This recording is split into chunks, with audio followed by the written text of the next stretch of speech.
Shout out to my subscriber, Seamus McMichael. He requested this video quite a long time ago. It's taken me a while to get around to doing it, so apologies for that, Seamus, but I do feel like it was a good topic to discuss. So here we go, and that is the psychology of fighters coming back from defeats. Now, as I mentioned in many videos before, different fighters have got different baseline levels of confidence, and that can obviously influence how well or how unwell a fighter bounces back from defeat, but also, and perhaps more importantly, the nature of the defeat can determine how well a fighter can bounce back from a particular defeat. For example, recently we had Leo Santa Cruz losing to Carl Frampton, and he came back and avenged the loss in his next fight, an immediate rematch. Well, when he lost to Carl Frampton in the first fight, it was a competitive fight. He didn't get the crap beaten out of him. He didn't get beat up for 7 rounds in one-sided fashion, then knocked out devastatingly. That didn't happen. He was in a very competitive fight, and he had some difficult circumstances in training camp, which he believes took away from his performance in the ring, didn't allow him to perform to the best of his ability. So he went into the rematch not worried that he'd been beaten up and, oh my God, how do I win this fight? No, because he knew he won rounds in the first fight. The first fight was competitive. He went into the rematch thinking, okay, I'm going to box. Now my dad is okay again. My dad ain't dealing with a cancer issue. He'll be back in my corner. We'll have a better camp. We'll have a better game plan, so on and so forth. And he was able to go in there and execute in the rematch and win. But when you suffer a more devastating defeat, a more humiliating defeat, a good example, which I've also talked about recently, was David Price getting knocked out by Tony Thompson the first time and then going straight back into the rematch. He's somebody with a, in my view, low baseline level of confidence. So his confidence level would have been knocked down to that baseline level when he hit the canvas in the first fight, if not gone below that baseline level. So he really needed a long time to recuperate and rehabilitate himself psychologically from the trauma of that first defeat, because it was a conclusive defeat. It wasn't a defeat that was in the hands of the judges and open to interpretation. It was conclusive. He got separated from his senses and he went crashing down to the canvas. So he knew that his opponent had the ability to render him semi-conscious, if not unconscious, because it happened to him first time around. So in the rematch, he was going in there with that in his mind. That's far more daunting for most people than going in there with somebody who beat you on points by a couple rounds in a competitive fight. Some fighters have such a high level, such a high baseline level of self-confidence that even suffering a traumatic knockout defeat, they can go into an immediate rematch and avenge the loss as if nothing happened the first time. Lennox Lewis against Hasim Ratman is a good example of that. But Lennox Lewis's baseline level of confidence was built upon early on in his career. He got knocked out by Oliver McCall, and following that knockout loss, he had an extensive period of rehabilitation, psychological rehabilitation. He wasn't fighting out-and-out journeyman following his loss to McCall. Well, some of them maybe you could consider journeymen, fringe contenders. He fought Lionel Butler, I remember, in his first fight back after McCall, who kind of was a journeyman / fringe contender. Then he fought, I think he fought Justin Fortune after that. Then I believe he fought Tommy Morrison. You know, Morrison was not in a good place in his career, let's be real. I think it was not too long after his win over Razor Ruddock, but he'd been knocked out several times and so on and so forth by the time he fought Lewis. So it certainly wasn't a prime Morrison, but it was Lewis rehabilitating himself at the time. So anyway, Lewis went through a long period of psychological rehabilitation where his competition level was gradually stepped up. And by the time he had the rematch with Oliver McCall, I mean, even in the rematch, he was gun shy. You could tell Lewis was very wary of McCall in the rematch. But when he beat McCall and won some subsequent fights after that, when he won the Ray Mercer fight, so on and so forth, that was a very tough fight where he had to take a lot of big shots on the chin. All those experiences built upon his baseline level of confidence, which was always high. Lewis is always a naturally confident guy, at least in the arena of boxing. So by the time he got knocked out by Hasim Ratman in the first fight, in a fight he was winning, again, this all plays into it. He'd been there, seen it and done it before. He'd been knocked out before and he'd come back from it and avenged the defeat. So that must have been in his mind psychologically, subconsciously. Well, okay, yeah, I got knocked out by Ratman. Well, I'll just avenge it. I'll come back. I've done it before, so I can do it again. Those experiences, Lewis was able to draw on those experiences psychologically. And in the Ratman rematch, you would never have imagined if you watched that fight. If any of you who haven't seen the fight, go watch Lewis Ratman 2. Lewis didn't look like a guy who was in there with somebody that just knocked him out a couple of months earlier.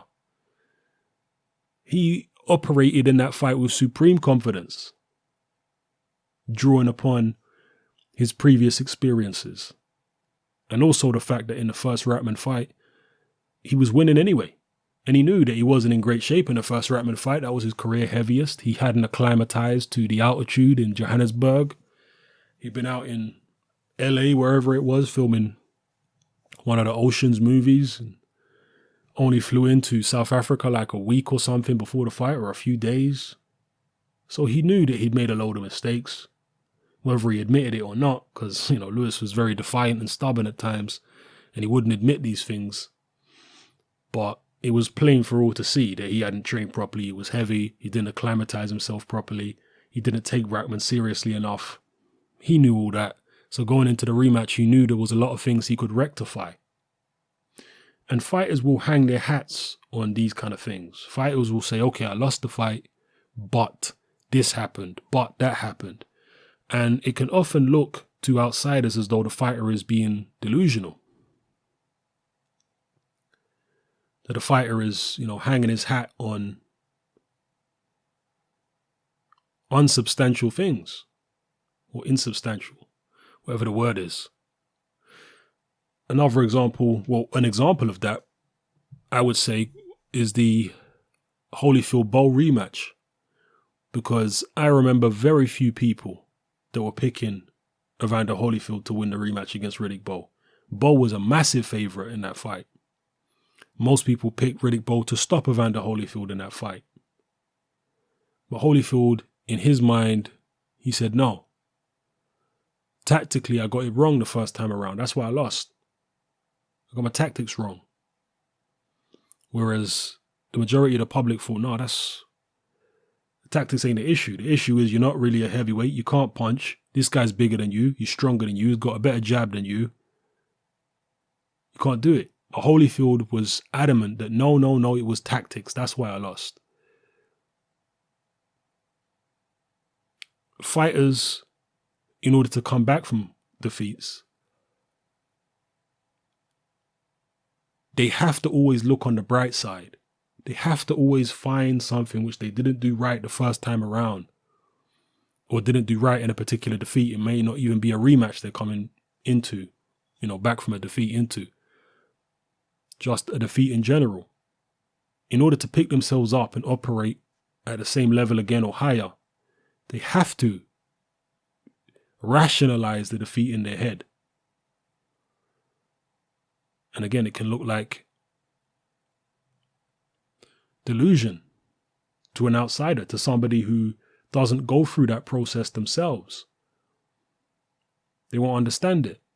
Amir Khan is somebody I've also cited on numerous occasions as being very good at actually picking himself up and bouncing back from defeats, because he always gives himself an excuse as to why he lost. And it can be comical at times to us, but if it wasn't for him thinking in that way, he would never have achieved the things that he's achieved so far in his career. He tells himself the first Prescott fight was down to being weight drained. The Danny Garcia fight, well, that was down to not following the tactics. And to a certain extent also being weight drained. The Lamont Peterson fight, oh, that was down to the judging. The Canelo fight, oh, that was down to the catchweight. He was too big for me. Yes, he always has an excuse, but he has to. If he's going to carry on, he has to be able to rationalize these things in his head. If he just tells himself, I'm no good, I'm chinny, everybody's going to beat me, then he might as well quit now. And if he had that kind of mentality, he would have never have rebounded from the Prescott defeat and beat Maidana and beat Zab Judah and beat Louis Collazo and Devon Alexander and all the people he's beat. He wouldn't have won those fights if he had that kind of mentality. So it's kind of like Chris Eubank Sr. said recently. You have to be deluded or you have to behave in a way which the majority of people will perceive as being delusional in order to make it in a top level of boxing and in order to be able to bounce back from defeats. Now, you have to some extent, be realistic about your defeats. You obviously have to look at the real mistakes that you made and so on and so forth. You can't just say, oh, it's because of weight drain and this, that, and the other. No, you have to look at the technical issues as well. If you want to improve as a fighter, you have to look at everything. But ultimately, being able to bounce back from defeat is based upon the belief that you can be better than you were when you lost that particular fight. That wasn't the best of you, that you can do better than that. And that comes down to your baseline level of confidence. Do you really believe that you can improve? Or do you not really believe it? You tell yourself you can improve, but subconsciously you know you can't or feel you can't? Or are you one of those guys who has this sky's the limit kind of attitude? That's ultimately what it boils down to.